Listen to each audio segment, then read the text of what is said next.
Tenho visto muitas coisas que a vida nos traz.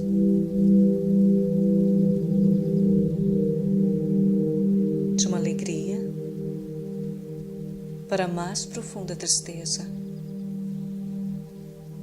Mas uma coisa te digo: se algo der errado em sua vida durante a sua caminhada,